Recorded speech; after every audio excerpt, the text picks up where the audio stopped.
Porque, mesmo já tendo o resultado claro, porque, mesmo já tendo entendido que os planos do Senhor são melhores do que os nossos, continuamos caindo no mesmo pecado, o qual muitas vezes já nos arrependemos. Bom, não se console com isso, mas você e eu não somos os únicos. Abraão, sim, o pai da fé, fez exatamente a mesma coisa.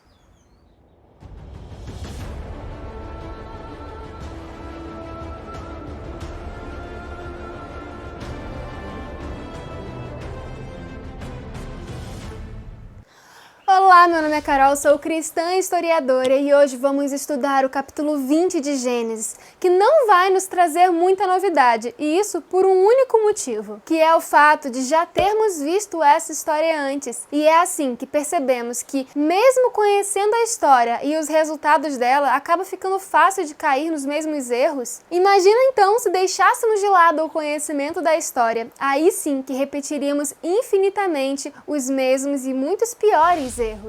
Você se lembra do capítulo 12? Quando Abraão ainda era Abrão e tinha apenas 75 anos? Naquela parte em que ele vai para o Egito e combina uma coisa com Sara? Então, aquilo mesmo. Ele ficou com medo de que o matassem para que os homens de lá, no caso o próprio faraó, pudesse tomar Sara como sua esposa e pediu que ela dissesse que ela era apenas irmã dele. E é verdade que ela era irmã, mas essa era apenas meia verdade, pois eles eram irmãos por parte de pai, mas também eram casados. E eu também já expliquei o porquê lá no capítulo 12. Depois que acabar esse vídeo, você corre lá para conferir ou para relembrar. E aí Deus tinha ido lá, em sonho, e repreendido o faraó, dito que ela era casada. E faraó ficou com medo e com raiva de Abrão. Mandou ele embora com presentes para que não voltasse mais. E ficou claro que Deus protegeria Abrão em qualquer lugar. E aí, será que ele aprendeu a lição? Não!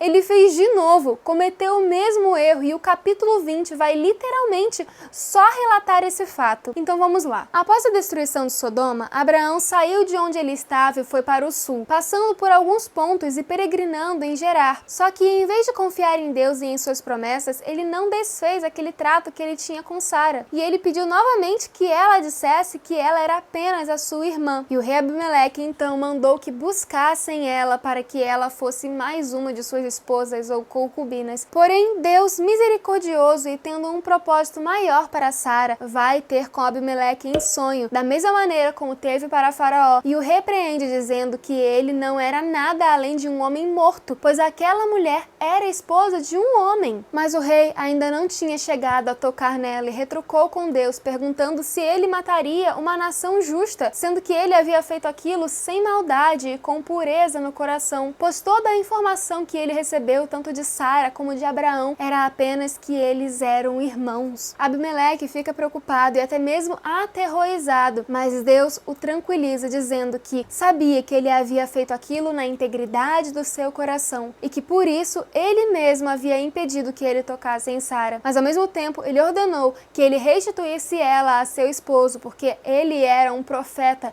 e oraria para que ele e sua casa fossem salvos, mas do contrário, ele certamente morreria. E agora vamos olhar só para o transtorno que essas duas vezes Abraão causou por não confiar cegamente em Deus e por não contar toda a verdade. E foi exatamente isso que Abimeleque reclamou para Abraão após ter reunido os seus servos, contando o que havia acontecido na manhã seguinte. Ele perguntou abismado para Abraão o porquê dele ter feito tal coisa, e ele fala que achava que esse povo não era temente a Deus e certamente mataria para ter a sua esposa, e ainda explicou que ela é irmã dele por parte de pai, sim. E aconteceu que Abimeleque nesse capítulo foi mais nobre que Abraão. E aconteceu que nesse capítulo Abimeleque foi mais nobre até do que Abraão, pois mesmo que Abimeleque não fosse temente a Deus antes, no momento em que recebeu uma advertência dele, temeu e obedeceu, e ele e toda a sua casa se livraram das consequências que poderiam vir a receber. E num tipo de acordo de paz, Abimeleque deu ovelhas, bois, servos e servas para Abraão e lhe restituiu Sara. Porém, diferente de Faraó, Abimeleque ofereceu qualquer lugar de suas terras para que Abraão pudesse habitar junto com a sua multidão. Abraão. E ainda diz para Sara que deu ao irmão dela 1000 peças de prata para que ela e todos os que estavam com eles fossem honrados. E finalmente Abraão orou a Deus, que curou Abimeleque, sua esposa e suas servas, as quais puderam gerar filhos novamente, já que o Senhor havia deixado toda a casa de Abimeleque estéril por causa de Sara. O que me fez perguntar quantos dias Sara esteve na casa dele. Em um dia ou em uma noite você não vê um problema de infertilidade em todas as mulheres da casa, e isso faz ser até maior o milagre, pois Deus não permitiu que Abimeleque tocasse na Sara na sua primeira noite ou no primeiro dia, mas por alguns dias talvez, vários dias até que ele aparecesse em sonho para Abimeleque. Bom, devemos aprender com essa história que o cair é do homem, mas o levantar é de Deus. Ele, fiel como é, impediu que tal coisa fosse feita e levantou Abraão dessa queda, evitando que sua esposa estivesse com outro. Mas a fidelidade de Deus não é justificação para sermos infiéis. Devemos ser tão fiéis a Ele quanto Ele é a nós, não nos permitindo cair só porque Deus é bonzinho e vai nos levantar depois, porque Deus não se deixa escarnecer.